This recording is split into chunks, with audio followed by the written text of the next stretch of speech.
საღამოშვიდობის ძვირფასო ტელემაყურებლებო და რადიო მსმენელებო, დღეს ორშაბათია, 8 ნახევარია და ტრადიციულად პირდაპირ ეთერშია გადაცემა კრიტიკული აზრი. და მე მისი წამყვანი გიორგი ლომია და სამწუხაროდ დღეს ჩვენთან ერთად არ იქნება ბატონი გუჩა ჯოჯოა გარკვეული მიზეზის გამო. თუმცა შეიძლება მეორე ნაწილში შემოგვიერთდეს. ჩვენ როგორც ყოველთვის ვსაუბრობთ ნებისმიერ თემაზე, თქვენ რეკავთ პირდაპირ ეთერში, იმათვის ვინც გვისმენს რადიო მიმღებით, ჩვენი ტელეფონის ნომერი არის 557885588. მაყურებელი ხედავს ტელეეკრანებზე ამ ტელეფონის ნომერს, დარეკეთ, ვისაუბროთ, გავმართოთ პოლემიკა ნებისმიერ თქვენთვის საინტერესო თემაზე და წამოვწიოთ ის აქტუალური თემები, რომელიც ყველას გვაწუხებს და ყველას ტკივა, ასე ვთქვათ. ზოგადად შევეხოთ საგარეო პოლიტიკას, ოღონდ დღეს ისე ძალიან ზოგადად შევეხოთ, იმიტომ რომ ისეთი არაფერი ხდება პრინციპში.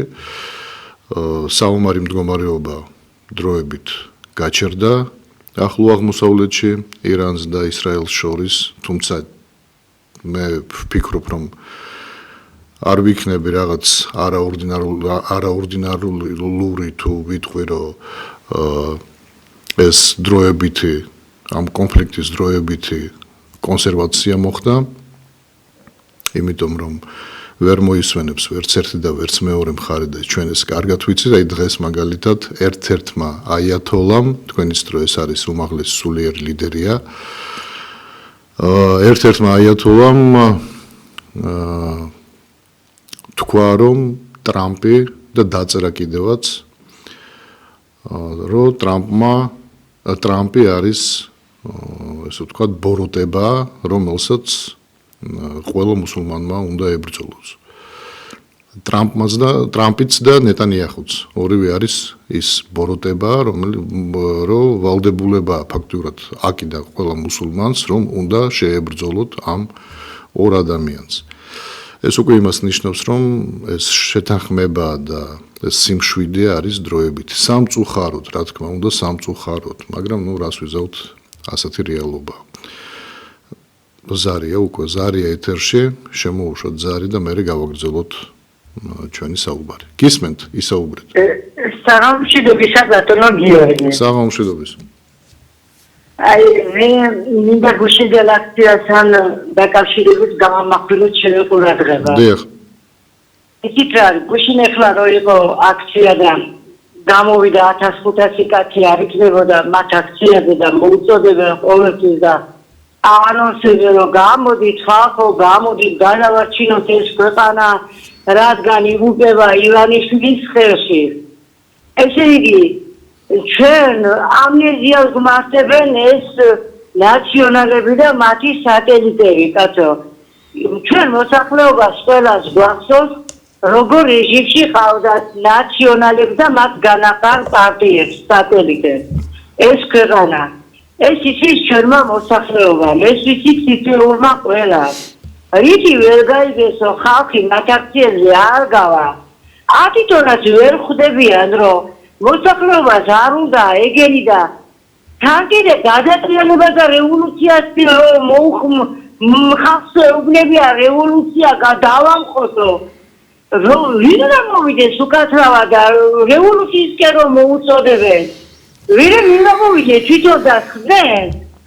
ხალხს აშტერებენ, ადებინებენ. რას უკეთებენ ვერ გავიგე ეს ეიჯეუები, ეს არასამთავრობოები, ეს წარსული ხალხი, მე მაინც გავგებარია ჩემთვის თითოეული მოკალათისი.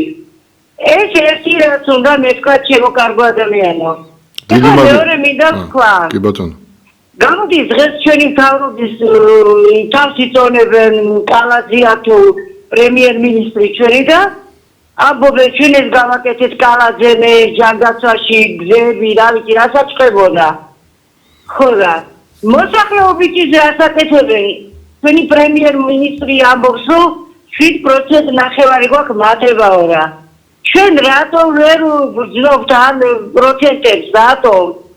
მე მესმის თვითონ გძნობენ, თავიანთ ჯიბებზე ისახება და ჩვენ მარტო გზები და საბავშვო ბაღები ეს ძალიან კარგია, მაგრამ ჩვენ გზებსა და საბავშვო ბაღებს ყოველ დაუწყებს ჯამად. ჩვენ პენსიონერებს ღირსეულ პენსიას რატომ არ გვაძლევს?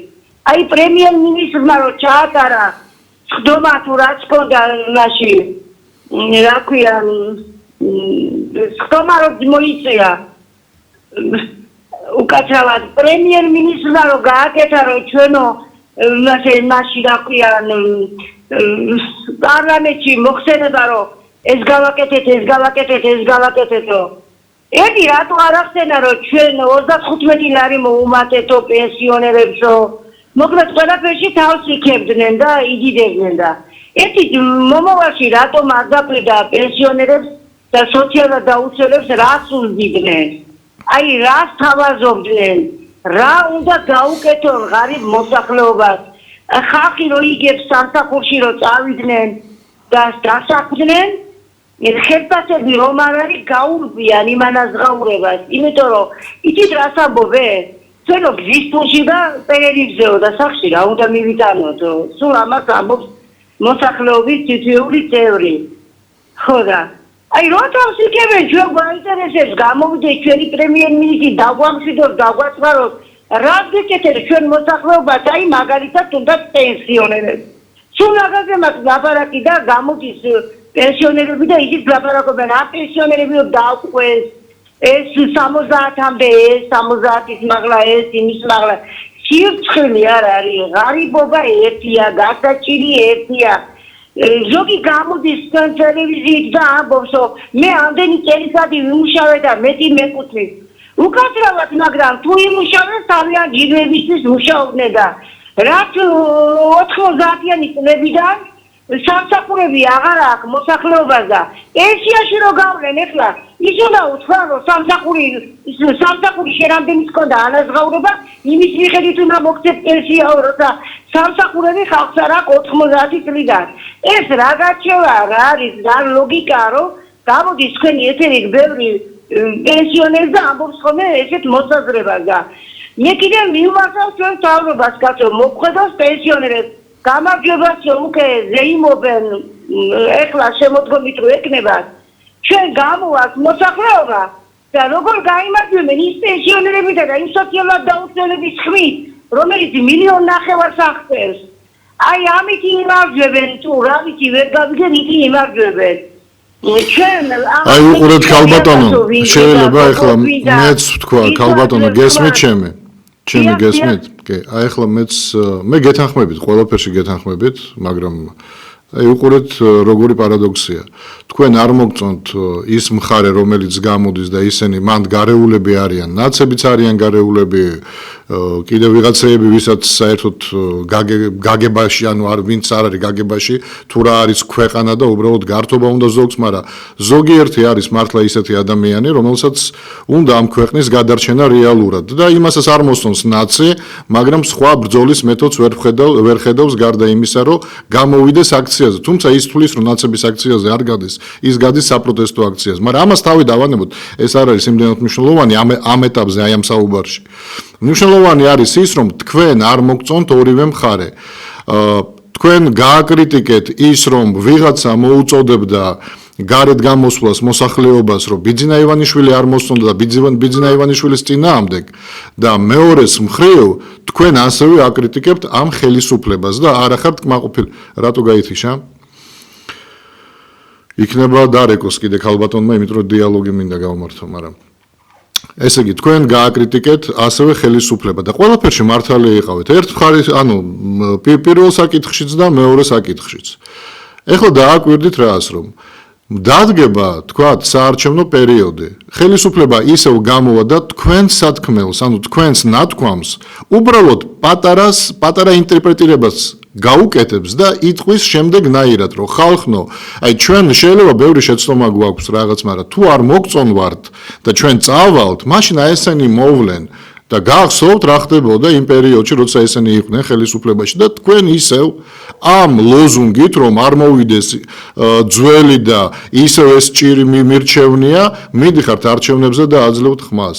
და მე 4 წელიწადი ისევ ტანჯვაში ხართ, რეკავთ ხან ჩვენთან, ხან სხვაგან, იმიტომ რომ სამართალს ვერ პოულობთ და ასე შემდეგ. ეს ყველა გრძელდება უკვე მე-13 წელიწადი და კიდე გაგრძელდება. იქნება დროა მიხვდეთ, რომ არ გვინდა არც ეს და არც ის, მაგრამ რადგან ხელისუფლება იყენებს ამ მომენტს სათავისოდ, ანუ მის საწინააღმდეგოდ დგას ძალა, რომელიც ხალხს არ უყვარს. და ხელისუფლება ამას იყენებს და ჩადის ისეთ უკანონობებს, რაც ჩვენთვის მიუღებელია. იმდენი უკანონო რაღაც ნაბიჯი გადადგა, რაც მიუღებელია ჩვენი ქართველებისთვის არის მიუღებელი. იმიტომ რომ დღეს ეს შეიძლება ეხება მარტო მის პარტიულ მოწინააღმდეგეს და ხვალ მიშომაც მასე დაიწყო. ჯერ ქურდებს დაერია, ქურდულ სამყაროს, მერე ბიზნესმენებს და მერე უკვე ვინც არ მოსწონდა ყველა იმათ. რამე კი არ იცვლება. იგივე მოხდება აქაც თქვენ რა გონიათ. მაგრამ იქამდე არ უნდა მივიყვანოთ საქმე. ეხლავე არის ამოქმედო და ეხლავე ანუ დროულად უნდა ვიმოქმედოთ. ამიტომ დაფიქრდით, გაანალიზეთ ეს მდგომარეობა, ანუ ჩვენი ის მდგომარეობა, რა მდგომარეობაშიც ყველანი ვართ ჩვენ და გააკეთეთ სწორი არჩევანი. იმით კი ნუ აშინებთ, რომ ჩვენ არ გამოვალთ, უпростоროდ გამოვალთ არჩევნების დროს და ვნახოთ ხმებს როგორ მიიღებთ. მაგით ნუ აშინებთ, იმიტომ რომ ისინი გაშინებენ იმით, რომ ჩვენ თუ წავალთ, ნახეთ ვინ მოვა და თქვენ ისევ მიდიხართ და აძლევთ ხელისუფლებას ხმას. თქვენ არ უნდა შეშინდეთ, თქვენ თორე სხვა მე მგონი უკვე ყველაფერი გასაგებია. ზარია ეთერში. მოგესალმებით. ანუ მორასაკი დავლამდე პროგრამა. სტალინის დროს და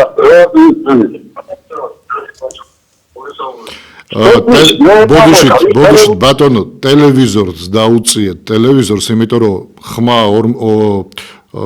რა ქვია მეორდება ხმა ეთერში და მე ცუდად მესმის სტუდიაში და მაყურებელიც ვერ გაიგებს მე თქვენ გარწმუნებთ, ამიტომ დაუწიეთ ტელევიზორს და ისე მელაპარაკეთ ტელეფონში. აი რატომ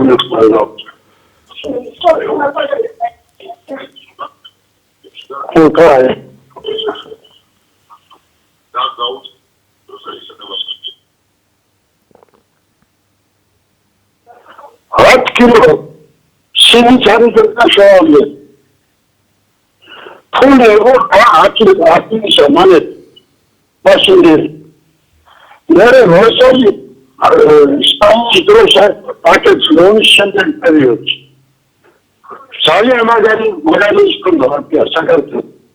ამარაგერდა საქართველოს რელიგია სულები. ეს კაი მაგაცა სულები და ორი მანიტი და ერთი აღას. ეგრე გადიერთი სულები არის ბაზარ. ამიტომ შეცინალნეო შოუს ბაბუ. რომ სოფლის მეურნეობა მაგარები გავაზიაროთ შეიძლება. ისეთ ანთროპოლოგის ინსტიტუტის არუჩელის სპეციალისტები უნდა უჩვენოთ. არა სპეციალისტები. ესაჩო ვორსა დარგეცინოს უჩვენთ. იმის რამდა გაიგეთიშინა. ამიტომ შეჭერა კომუნიკაცია სოფლის მეურნეობა მოსახლეობას. რომ ერთი არტისტული საკუთარი მიჩე ხელი დავარეთ. Кирилл говорит, он говорит, გადასახდელი იმდენი რამდენი საჭირო არის. სოფლის მეურნეობა განაძლიეროთ. მე მიდიოდი დასალიჩია. თელი ქართლის ნიშა არქია, მიზანტაი. პარტნიორი სიმინდეს კალის ოპერა. კომისია კრედაცი.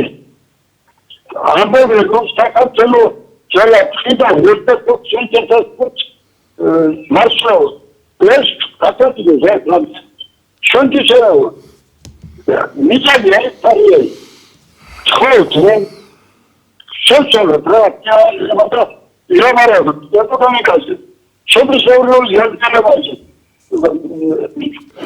ეკონომიკის განვითარებაში თუმცა ეს თემატი შოკოლადის განვითარება კეთილი გასაგებია ბატონო ჩემო გავიგეთ გეთანხმებით რომ სოფლის მეურნეობის მიმართულებით ხელისუფლებამ უნდა გააკეთოს გაცილებით მეტი, ვიდრე დღეს კეთდება და ეს იყო დანაპირები ამ ქართული ოცნების გულისხმობ ქართული ოცნების დანაპირები იყო 2012 წელს, როდესაც ის მოდიოდა ხელისუფლებაში, რომ დაახლოებით 1 მილიარდამდე დაიხარჯება სოფლის მეურნეობის მიმართულებით, მაგრამ რა თქმა უნდა ეს არ შესრულდა, მოგვატყუეს. ის რომ დღეს არ აძლევენ საშუალებას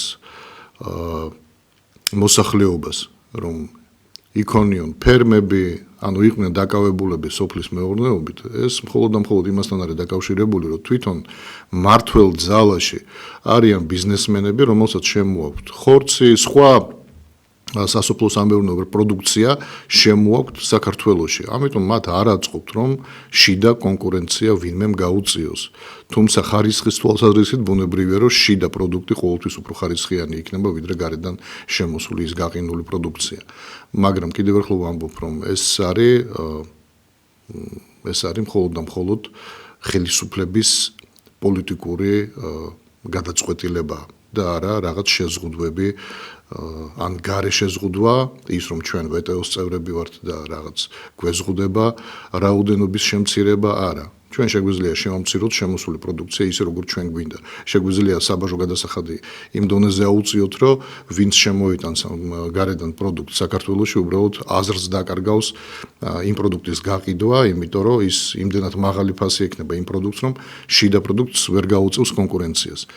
მაგრამ კიდევ ერთხელ ვამბობ, ბიზნესმენები არიან ახლოს, ან თვითონ არიან ხელისუფლებაში, ან ახლოს არიან ხელისუფლებასთან, ამიტომ ამ მიმართულებას დღეს ხელს არავინ, ამ მიმართულების განვითარებას დღეს ხელს არავინ არ შეუწყობს. ზარი ეთერში.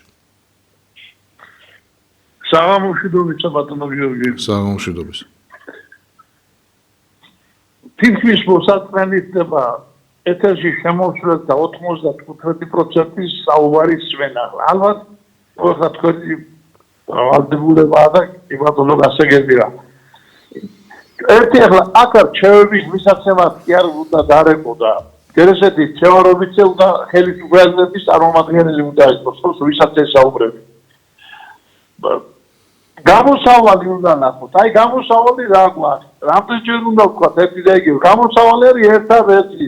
გავერთიანდეთ ნომერი 8 ირგვლივ. გუშინ იყვდა ჩემს კლასებთან მომივიდა კამათი. ირგვლივ ზოგადად ვერიდები კამათს, იმიტომ რომ კამათი შობს ბოროტებას. ხოდა. აი რომ 29-ში რატო არ მიდიხარ შენ მოვთარი მე თუ დამიწახედე. მე ვიცი ვისთან ერთად უნდა გავიდე და ვისთან ერთად უნდა წავიდე. თვითონ არ წავიდა მე. კი, გასაგებია. დავიბრუნოთ მე სიტყვას ბატონო გიორგი, გულანთებული ძვევია მიდიხარ, მაგრამ სად მიდიხარ? ხო უნდა იწოდე, რაზე მიდიხარ? აზრი ხო უნდა გქონდეს შენ წარსულს. ეხლა მე უშიშარი ვარ და ავიდე და გამოვხდე და მე-10 სართულიდან. ის არ მეშინი, ამით რას დამომკიცე? დამომკიცე რომ სულელი ვარ და არა უშიშარი. გაიგეთ, დედამიშვილებო, რატო პენსიას რატო არ მოხდა პენსიონერს? ხალბატონი შემოვიდა პირველ ზალში. დიახ. პენსიონერს არ მოხდა, შეკაც 35 ლარი მოგიმატა და პარლამენტარებს მოუმატეს 4000 სულ ცოტა. ეს ხომ გაანალიზო. ხომ აწონდაწონო ყველაფერი. მოსაწყენია უბრალოდ პირდაპირ კი ბატონო, კარგია იმალა. ხალხო მოუზადოთ, შემოდით კი ბატონო, შემოდით პირდაპირ და ორი წინებელი რომ აიწაფით, მისაღები და ყველასთვის სასიამოვნო. მადლობა. დიახ, დიდი მადლობა. დიდი მადლობა ზარისთვის. კი ბატონო, ბატონმა სწორად თქვა, რომ ჩემი ვალდებულება მოусმინო ადამიანს, რომელიც რეკავს. კითხვა შეიძლება ვიღაცისთვის მოსაწყენი იყოს, მაგრამ ჩემთვის ეს ის კითხვა, რომელზეც მე ვალდებული ვარ პასუხი გავცე, თუ კი მაქვს რა თქმა უნდა პასუხი.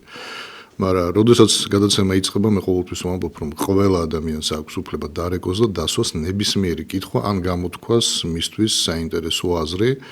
მისთვის საინტერესო შეიძლება ჩემთვის თქვა არ იყოს ან მაყურებლისთვის, მაგრამ მისთვის თუ არის საინტერესო, მას უფლება აქვს გამოთქვას ეს ასეთ მისი აზრი. ეს არის ობიექტივი, თავისუფალი ტელევიზია, თქვენ თვითონ რწმუნდებით, რომ აქ არც ჩაწყობა არ არის, არც ნაცნობ ხალხს ვფილტრავთ და უშვებთ ეთერში და უცხოს ფილტრავთ და არ უშვებთ, ასეთ რამე არ ხდება. კი, ბევრი რეკავს და ამბობს, რომ ჩვენ ვერ შემოვედით, დიდი ხანია ვცდილობ და ვერ შემოვდივარ ეთერში. ხანდახან ასეთი რამე ხდება, იმიტომ რომ სამწუხაროდ ტელეფონი ასე მუშაობს. ანუ ის ძველი აპარატურა რაც ჰქონდა ჯერჯერობით გათშულია და ჩვენ თვითონ ზარს უშვებთ ეთერში. სამწუხაროდ ასეა. ზარია შემოუშვით. მოგესალმებით ბატონო გიორგი. მოგესალმებით. ბატონო გიორგი, გამოსავალს ეძებდა თქვენი მენეჯერი. გამოსავალი რასია? ამ პატარა სახელმწიფო ყველაფერი გააცნია. დაახლოებით 50% ავით მოსახლეობა დააკმაყოფილეს როგორც სასაგებლო მარაგზე აფიქსებული ისე სოფლის მეურნეობით, რომლებიც ანავითარებენ იმ მრეწველობას, რალევად სოფლის მეურნეობა. ამაში რდება ძველი თაობის სპეციალისტები, მოუყაროთ თავი, ყველა არქენეზე რო ფიქრობს და ყველა სტამზე რო ფიქრობს, პოლიტიკოსები, ისცენ და თავისი სპეციალისტებმა თავისი გზა მონახო, დაავდგეთ და სამუდამოდ ყველა დავიკապიტოთ წელები და შევქრათ ისეთი დოლარი, რომ აი ეს მავნებლები, სულელები, რომელსაც შემოაქვს უხარისხო პროდუქცია და ბავშვები დამიავადნენ დიაბეტი და სასწაულებრივი ხელი აღარ წაუწებოდეს იმას ემოტანას. იმდენი უნდა გქონდეს, პირიქით უნდა გავქონდეს. ამისთვის უნდა ვიბრძოლოთ. ამისთვის უნდა თავდგეთ ყველანი ფერხული და ერთმანეთს უნდა დავდამოთ. როგორმე ეს ქვეყანა უნდა აწყოს ვიღაცა პენიანმა ხალხმა და სპეციალისტებმა, რომ ამ ალკოთ ქვეყანაში ცივრები არ უნდა გქონდეს. მე ვიცი ახლა მე პარტიის წევრია, გეოლოგი ვარ და მე იმასთან მასაუბრები და ვიტყვია კიდევაც რომ იმდენი სასარგებლო შეაგებელია კავკასიონის სამხრეთის ფერდიდან მოყოლებული სამხრეთ საქართველოს ჯავახეთის და იმაზე დაწყებული მადნეული და ბაზალტი არ 1000 რამე ჩვენ ამოვისუნთქავთ ოქროს საბადო და ყველაფერი, მაგრამ პატრონი უნდა ვიყავ. პატრონი უნდა. დიახ, პატრონი როგორც რომელიც დიდეზე აიყურება და იყურება ქვეყანაზე და იყურება თავის სახელში, რომ მომავალში მერე მისმა შთამომავლობამ და ერმა დააფასოს ის თავი. როდის გიხსნი ეთოხებისა. პირიქით, დიდი მადლობა ზარისთვის, დიდი მადლობა. საქმე იმაშია, რომ ამ ხელისუფლებაში არის ხალხი, რომელიც არ მალავს იმას, თუ რისთვის არის ხელისუფლებაში, არც თავის მოქმედებით და არც თავის ნათქვამით. და რაც მთავარია, ვინც შექმნა ეს პარტია, ანუ ბატონი ბიძინა ივანიშვილი, ის არ მალავს, რომ მისთვის მთავარი არის ის სიმდიდრე, რომელიც მას აქვს და იმ სიმდიდრის იმ სიმდიდრის გაზრდა. და ამაში არც ცუდი არაფერი არ არის. როდესაც ადამიანს უნდა რომ თავის სიმდიდრე უფრო გაზარდოს, ამაში ცუდი არაფერი არ არის და არც იმაში არ არის ცუდი, რომ ადამიანის სიმართლეს ამბობს. არ არის ცუდი. ის არ გატყუებს გეუბნებას სიმართლეს. ცუდი არის ის, რომ ადამიანს ხელში ჩაუვარდა ქვეყანა. ეს არის ცუდი. მაგრამ ის ადამიანი გულახდილად გელაპარაკება და გეუბნება, რომ ჩემი ინტერესი არის აქ. და თქვენ როდესაც გამოდიხართ და მხარს უჭერთ ქართულ ოცნებას, ამ ინტერესსაც ბუნებრივია მხარს უჭერთ და ხელს უწყობთ. თუ თქვენთვისაც ეს მისი ინტერესი, თქვენს ინტერესს ემთხვევა, მაშინ თქვენც მართლები ხართ. და კიდევ ერთხელ ვიმეორებ, ამაში ცუდი არაფერი არ არის, როცა შენი ინტერესი ემთხვევა სხვის ინტერესს და ამით ორივენი კმაყოფილდებით. ამაში ცუდი არაფერი არ არის და ღმერთმა გაგიმარჯვოთ, თუ ეს თქვენი ინტერესიც არის. მაგრამ თქვენ როდესაც ამბობთ, რომ მე ცუდად გრძნობ თავს ფინანსურად რაღაც და სხვის ინტერესს ხელს უწყობ და არა საკუთარს, მაშინ ან ნუ ლაპარაკობთ, რომ ცუდად ხართ, ან შეწყვიტეთ მისი ინტერესის დაცვა. ეს არის და ეხლა მარტივია ყველაფერი. ზარია ეთერში. გამარჯობა. მოგესალმებით. მე რა გიქვისით ისმის შემიხმო დიახ ალბათო ისმის თქვენი ხმა დღეს იყო თბილისის მერის ანგარიში დიახ და ვილაპარაკეს თუ რამდენი რალია გაკეთებული და ერთია რომ ხსენებია ეს ხალხი ვისი კისრიდანაც ამოწოვილია ის ფული რაც მიდის ბიუჯეტში უბრალოდ ციგრამოს რო ხედავთ იმაში ვის დერეგეს გადასახადი ახლა მე 80 წელს გადაცილებული ვარ და ეს გადასახადო სისტემა შეიძლება ძალიან კარგად არ ვიცოდი მაგრამ ეს დერეგე ყოველ პროდუქტში რასაც ვიღებთ თავს იწოდებენ ამდენი ჯარიმები და მთელი საქართველოს თავმოყრილია თბილისში და საწოდებით აქციის რაღაცა კაპიკებს რო გააკეთეთ ნახავს რომ ჯარიმა მიუვიდა ისე დაფაზული ეს გზები და ისეთი უბედურებაა და მთელი დღის ნაშრომი შეიძლება იმ ჯარიმაში დაუვიდეს ეს ჯარიმები თუმცა ბიუჯეტი ეს აქციის გადასახადი ზრდიან და ჩვენი პრინციპები დროს ორ კოლოფს კი არა ზოგი სამ კოლოფს სიგარეტს ეწევა ესე იგი ეს ხარაც შეგროვილია ბიუჯეტში არის ჩვენ კისერზე და ჩვენი კისრიდან ამოვებული და ერთი მადლობა ვუქცია ამ ხალხისთვის რომლებსაც ეს ბიუჯეტი შექმნა საიდანაც დაფინანსა ის ღონისძიებები რასაც აკეთებენ იქით შეიძლება მე ვხდებოდი და თქვენი აზრი მინდა ამსაჯეთ მადლობთ დიდი მადლობა ზარისთვის სამწუხაროდ ეს არის ის რეალობა რომელშიც ჩვენ ვცხოვრობთ და თქვენი ზარები და თქვენი ნათქვამი კიდევ ერთხელ ადასტურებს ამას და ჩვენ რა შეგვიძლია ჩვენ შეგვიძლია ვესაუბროთ ჩვენს ამომრჩეველს ჩვენს ხალხს და როდესაც სრული თანხვედრა იქნება აზრებში ჩვენ უკვე მოქმედების გეგმასაც გაგაცნობთ ზარი ეთერში საღამომშვიდობისა ბატონო გიორგი საღამომშვიდობის მე მინდა გესაუბროთ იმ სამთავრობო ცვლილებებზე რომელიც ახლა მიდის ჩვენს ქვეყანაში დიახ მე კოალიციური მთავრობა მესმის როდესაც ორ ან მეტ პარტიას შორის ხდება სამინისტროს გადანაწილება რა უფლებები ხელისუფლების შექმნა კაბინეტის შექმნა თქვენ ანუ მინისტრთა კაბინეტის შექმნა ამას გულისხმობთ დიახ მაგას გულისხმობ ახლა შინაგან საქმეთა მინისტრი ნაცია შევთანხმდეთ რომ ყოფილი ნაცია არ არსა საგარეო საქმეთა მინისტრი ნაცია ესა უკაცრავად შინაგან საქმეთა მინისტრი თქვენ ახალ მინისტრს გულისხმობთ დიახ ანუ ის მე ნაციონალებში არ მახსოვს როგორ არა მოადგილე იყო არა სისტემაში რომ მუშაობდა მან ბევრი პოლიციელი მუშაობდა მე როგორც აი უყურეთ მოდით ერთ რამეზე შევთანხმდეთ ყოფილი ნაცი მე გეთანხმებით ყოფილი ნაცი არ არსებობს მაგრამ ნაცმოძრაობის პერიოდში ანუ ის 9 წლიანი პერიოდი გავიხსენოთ იმ 9 წლის განმავლობაში ადამიანები ხო სადაც მუშაობდნენ ეხლა ვინც მუშაობდა იმ ნაცების პერიოდში თუნდაც ძალოვან სისტემაში ისინი დღესაც მუშაობენ ძალოვან სტრუქტურებში მაგრამ ნაც მე ვეძახი მხოლოდ იმას ვინც ახლოს იყო იგივე მერაბიშვილთან ანუ იმ გუნდში მოქმედებდა რომელსაც ჩვენ კრიმინალურს ვუწოდებთ ადამიანები რომელსაც ჩადენილი აქვს დანაშაული ანუ ისინი არიან ნაცები თორე ადამიანები იმ მომენტში ვიღაცა ნაცმოძრაობას მხარს რო უჭერდა, იმიტომ რომ სჯეროდა რომ ის დასავლეთის მიმართულება მისთვის უფრო მისაღები იყო ვიდრე თქვა ჩრდილოეთით წასვლა და ამიტომ უჭერდა მხარს. ის ხო იმას არ უჭერდა მხარს რომ ვიღაცა გაეუპატურებინა ნაცებს ანციხეებს გარეთ. ამას ხო არ დაუჭერდა მხარს, არა. ის რომ მოეკლა ახალგაზრდები ქუჩაში, იმას ხო არ დაუჭერდა, არა.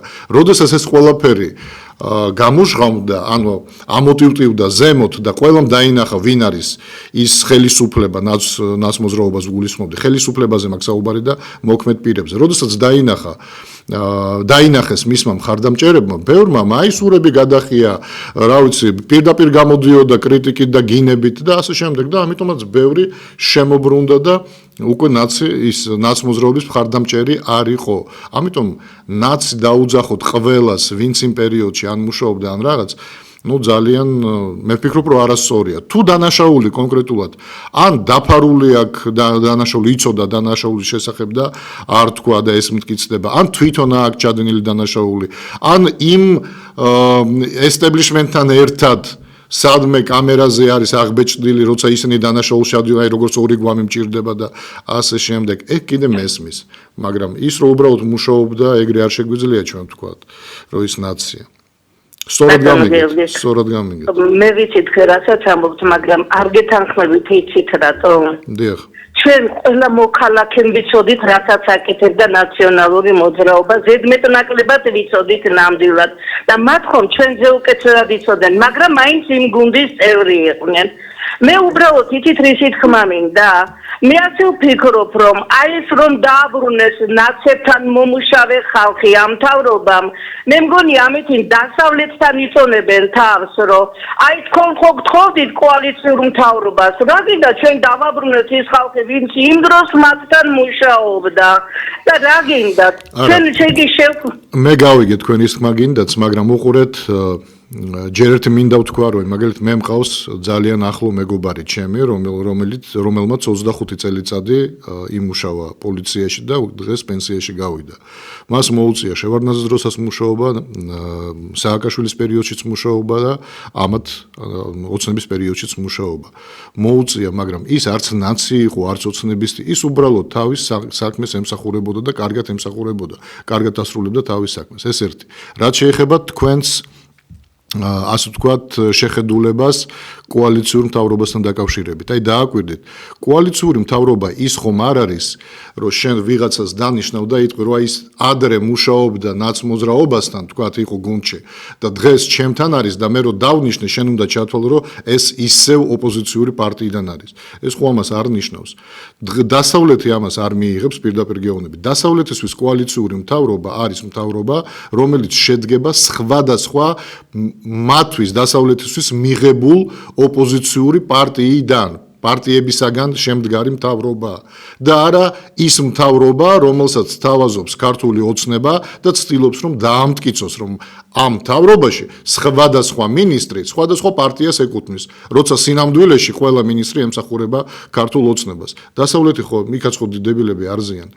იმათმაც კარგად იციან, რომელი პარტია არის ქართულ ოცნებასთან და რომელი პარტია რეალურად უდგას ოპოზიციაში ქართულ ოცნებას. გესმით? გავიგე, მაგრამ ჩვენ გვყავს ზუსტად ისეთი მთავრობა, რომელსაც არ ესმის, თუ რა არის, რა ხდება ქვეყანაში. კარგად განდებოდა.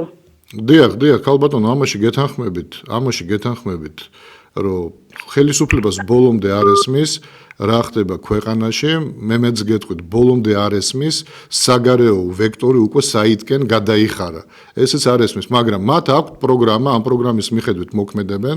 ხშირ შემთხვევაში რაღაც წერტილამდე მივლენ და გაიჭედებიან, იმიტომ რომ ის გეგმა, რომელიც ჰქონდათ, ვერ სრულდება და იმ წერტილში რომ მივლენ, ახალ გეგმას წერენ და იმ გეგმას მიყვებიან და ასე გრძელდება ეს ყველაფერი. ეგ არის სამწუხარო, რა თქმა უნდა. იმიტომ რომ მათ არ ესმით, რომ მაგალითად ის რომ ხალხის ძალა არ არის ოპოზიციური პარტია და არის იგივე ქართული ოცნება, დასავლეთმა ეს კარგად იცის. აქ შიგნით, ქვეყნის შიგნით ხალხმაც ეს კარგად იცის. და უბრალოდ, როდესაც შენ ამბობ, რომ აი სახალხო, ანუ ხალხის ძალა მიიღებს მონაწილეობას ცალკე არჩევნებში, შენ ამით რის თქმა გინდა, რომ ეს არის ოპოზიციური პარტია და ამ ხალხის ძალას ხმას ვინ აძლევს? ქართული ოცნების მომხრე თუ სხვა პარტიების მომხრეები? თუ საერთოდ არავინ არ აძლევს ხმას. მე იღებ გადაწყვეტილებას, რომ ხალხის ძალა შენთან ერთად იღებს მონაწილეობას არჩევნებში. იმიტომ რომ მიხვდი შენ ჩაატარე გამოკითხვა და მიხვდი, რომ საერთოდ არავინ არ აძლევს ამ ცალკე ძალას ხმას, იმიტომ რომ ყველა თვლის, რომ ეს არის ქართული ოცნება.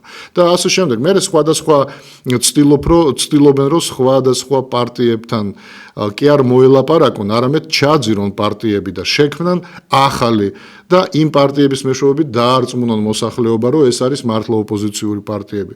და ეს თამაში გრძელდება უკვე ძალიან დიდი ხანია და მე ვფიქრობ, რომ ქართველები მე დარწმუნებულია რომ უკვე ქართველი რომ იბადება უკვე დედის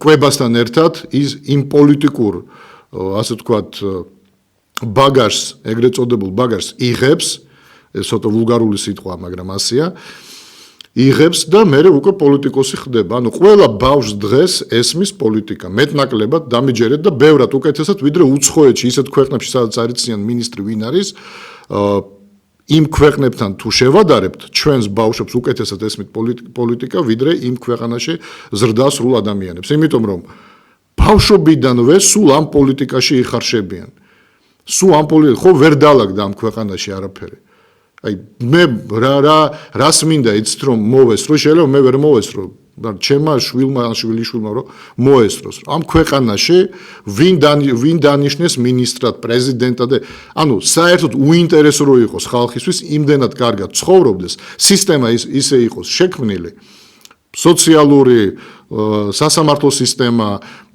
ჯანდაცვის სისტემა ყველა ეს სისტემა და ინსტიტუტი ისე კარგად მუშაობდეს რომ არავის არ აინტერესებდეს მინისტრი ვინ არის იმიტომ რომ იციან რომ ვინც არ უნდა მოვიდეს ხელისუფლებაში ამ სისტემას ვერ დაანგრევს და სისტემა როგორც გამართულად მუშაობდა ისე გააგრძელებს მუშაობას როგორც ეს ხდება ბევრ სხვა ქვეყანაში ზარია ეთერში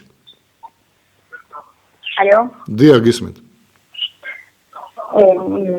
გამარჯობა ეთერშია დიახ ეთერში ბრძანდებით ერთი შეკითხვა მაინტერესებს ჩვენმა პრემიერ-მინისტრმა რო განაცხადა დილის ამბით ეს 6 მილიარდიანი არაბული ინვესტიცია ნიშნავს რომ აღიხსნათ ეს რას ნიშნავს ეს თუ ნიშნავს საქართველოს გაყიდვას და ჩვენს გაყიდვას მაშინ ჩვენ ეს არ გვინდა საქართველოს მოქალაქეებს ინვესტიცია და ქვეყნის დაკარგვა და ქვეყნის ეს გაყიდვა ამათმა უნდა ერთმანეთთან გადანასხვაო მე კიდე მაინტერესებს ერთი საკითხი თქვენ პატრიოტთა ალიანსი მიიღებს თუ არა მონაწილეობას ადგილობრივ არჩევნებში დიახ არ დაკიდოთ ხურმილი რომ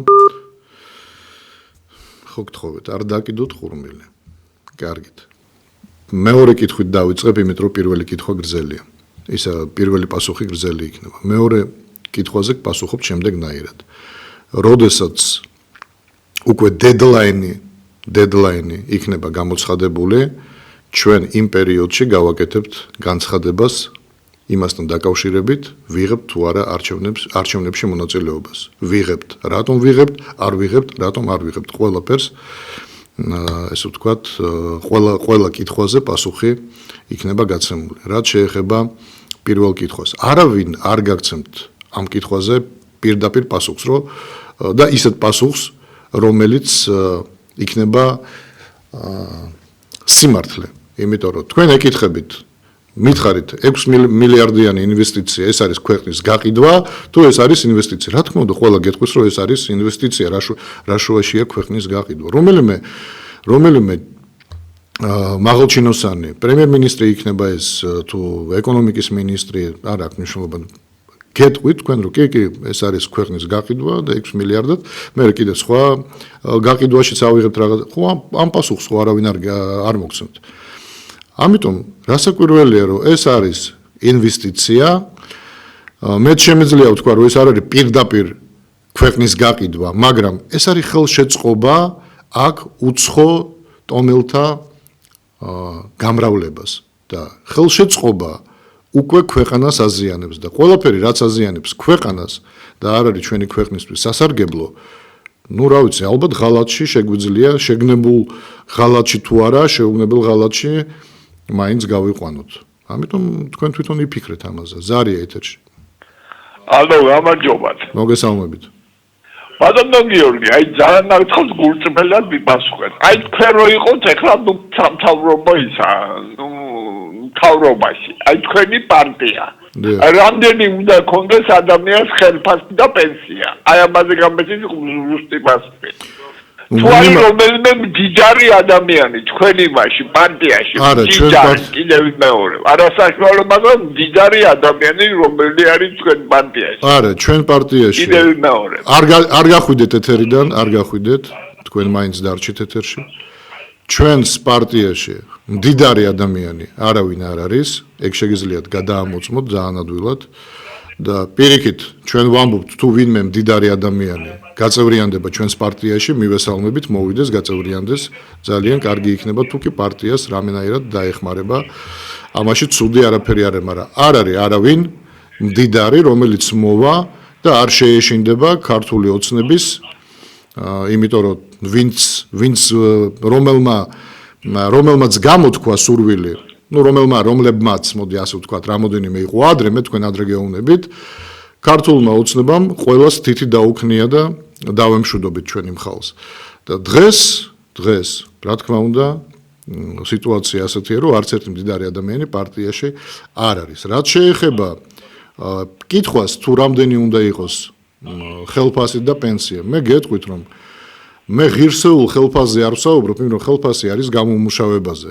ჩვენ მაშინ კონკრეტული კატეგორია უნდა ავიღოთ, რომ თქვა დაახლოებით ღირსეული ხელფასი ამისთვის რა იქნება, ხო? მაგრამ საშუალო ხელფასი მაინც უნდა აღემატებოდეს პენსიას მინიმუმ 2.5 ჯერ. მე ესე ვფიქრობ, ხელფასი საშუალო. რომ ადამიანმა ნორმალურად იცხოვროს დღეს საქართველოში. ოღონდ პენსია უნდა იყოს დაახლოებით 800.000 ლარი. ეს რომ მე იმასაც ვერ ვიტყვი, რომ 1000 ლარად პენსიონერი ღირსეულად იცხოვრებს, მაგრამ 1000 ლარად პენსიონერს უკვე ისე არ გაუჭირდება დღეს რომ უჭირს, არც მედიკამენტების თვალსაზრისით, თუმცა ჩვენ რომ ყოფილიყავით ხელისუფლებაში, შეიქმნებოდა მუნიციპალური აფთიაქები, ჩვენ ამაზე არაერთხელ გვისაუბრია და კონკრეტულად პენსიონერისთვის, მრავალშვილიანებისთვის, ვეტერანებისთვის ფასი წამალზე იქნებოდა გაცილებით განსხვავებული, ვიდრე თქვათ სხვა აფთიაქებში იგივე წამალზე. ამიტომ აქ ბევრი ნიუანსი აქვს, მარტო ამ სამი კომპონენტით ხო არ შეიცვლებოდა არსებული მდგომარეობა საქართველოში. ჩვენ დიდი პროგრამა გვაქვს გაწერილი და ამ პროგრამის შესახებ ყოველთვის ვსაუბრობთ არჩევნების წინ და არაერთი გაზეთი გვაქვს გამოშვებული ჩვენი პროგრამით. ამიტომ ყველაფერი არის პოლიტიკური ნება. ანუ ყველაფერი არის დამოკიდებული იმ პოლიტიკურ ძალაზე, რომელიც არის ხელისუფლებაში იმ კონკრეტულ მომენტში, რა მომენტზეც ჩვენ ვსაუბრობთ. ეხლა გისმენთ თქვენ? ალო. დიახ, გისმენთ. ისაუბრეთ.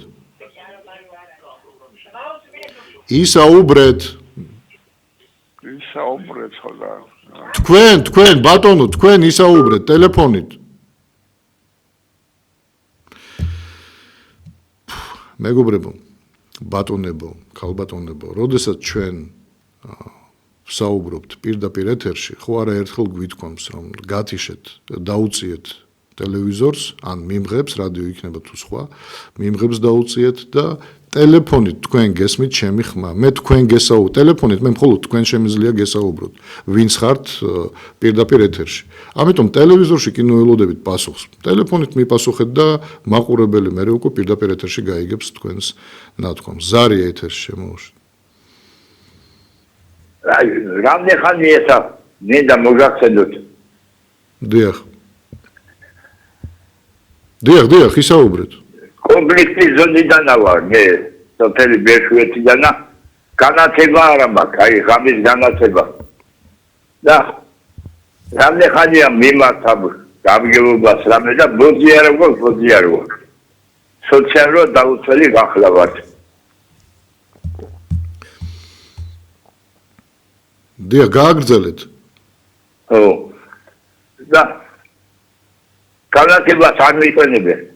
ბოძი არ გვაქვს. და ვიღაც ნემართ, რა ვიცი. ნუ სამწუხაროდ მე ვერ დაგეხმარებით ვერაფრით, თქვენ გამგეობას უნდა მიმართოთ ან მუნიციპალიტეტს, რომელსაც ეკუთვნის თქვენი გამგეობა.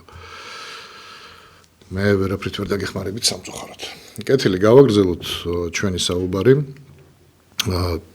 როგორც გადაცემის თავიდანვე დავიწყეთ, რომ საგარეო პოლიტიკა იმდენად უკვე არის ასე ვთქვათ ათქვეფილი ჩვენს შიდა პოლიტიკასთან, ამიტომაც გვიწევს ჩვენ ყოველთვის საგარეო საშინაო პოლიტიკასთან ერთად საგარეოზე საუბარი. იმიტომ კი არა რომ თქვა საინტერესოა, როგორც ნიუსის დროს, როდესაც ნიუსი გადის ეთერში, ის ცდილობს რომ ყველაფერზე ისაუბროს, მათ შორის საგარეო პოლიტიკაზე, იმიტომ რომ რაღაც საინტერესო ამბები არა.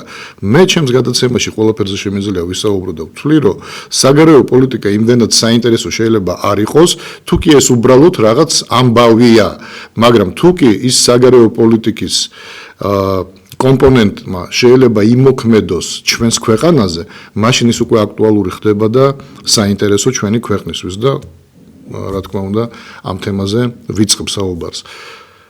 ზარი ეთერში უპასუხო. არ მინდოდა საუბარი გაცო.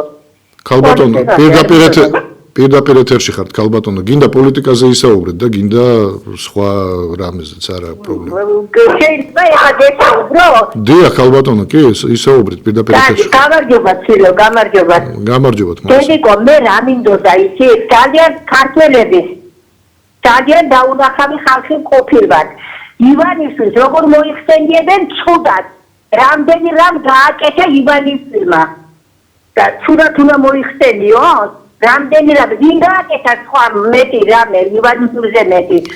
მე კიდე იწმინდა ცილო რომ რამდენი ხალხი გამოვიდა ტელევიზიით ეს თავობის ხალხი და ერთმა არ თქვა ქალაქი რომ ნაგავს მიაკ ნაგავს რომ რადგან მოუწოდო ხალხს შეემედრონ რომ ნუ დაკლიან სადაც ჩამენიქროყრია მე ვერ ვიტარა დედამებს არა და ნაგვის ჩასაგრელები ნამდვილად ყველგან დგას ვერ იცქვენ რომ არ არის და ყველაფერს ყრიან ქუჩაში და თვინითი გადაიცა ნაგვის ბუდეთში აი ეგ მინდოდა მე თქვა თორე ჩემი ცდები მაქვს პრობლემები მაგრამ ახლა მაგათ ვერ მოვყვები აი ეს მარტოხებს მე რატომ ვერ მოვყვებით ქალბატონო ქალბატონო გავიგე ეს ყველაფერი გავიგე მაგრამ რატო ვერ მოვყვეთ თქვენს პრობლემებზე რატო ვერ მოვყვებით თუ კი ეს პრობლემები კონკრეტულად ეხება ან მუნიციპალიტეტს ან ხელისუფლებას თუ არ ეხება ეგ პრობლემები ამ ხელისუფლებას არ ეხება არა უზად ახლა ეხება რა დავკარგე ძიძველი თბილისელები ვართ ბილა დავკარგე მეუღლის ავადმყოფობის გამო და მელოდები დღემდე და რაღაცა პირდებიან და ალბათ იქნება ძილო და აღარ მინდა ლაბარაკი ახლა მაგაზე ხო მადლობა კარგით ქალბატონო კარგით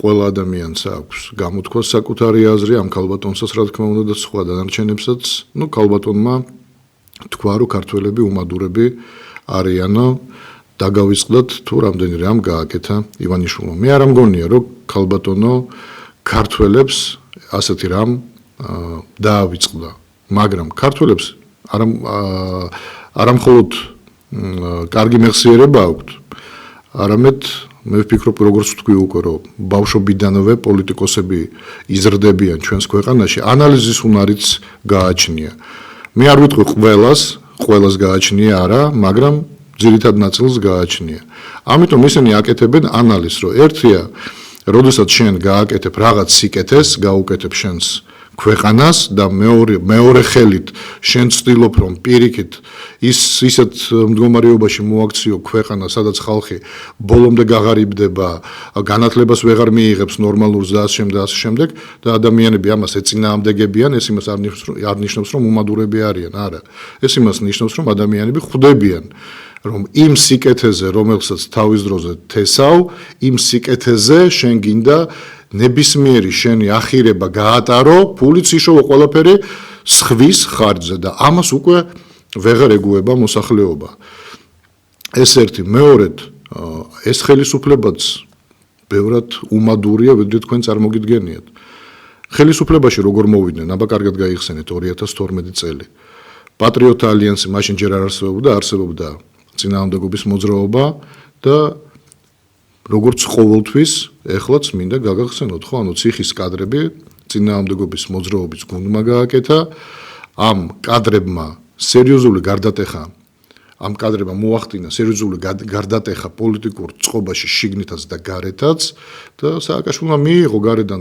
დირექტივა რომ არ გამოიყენო ძალა არჩევნების დროს და მან ფაქტიურად მიუხედავად გაყალბების არ გაყალბების მან დათმო ის არჩევნები და ხელისუფლებაში მოვიდა ქართული ოცნება და დღეს მითხარით ვის ებრძვის ქართული ოცნება ის ებრძვის ყველა იმ თანამოაზრეს რომელთანაც ერთად გაიმარჯვა სააკაშვილზე ანუ ნაცმოძრაობაზე და რატომ არ ამბობთ თქვენ რომ ის ქართული ოცნება არის უმადური როცა ასეთ რამეს ხედავთ რატომ ფიქრობთ რომ ქართველი ხალხია უმადური ამაზეც დაფიქრდით.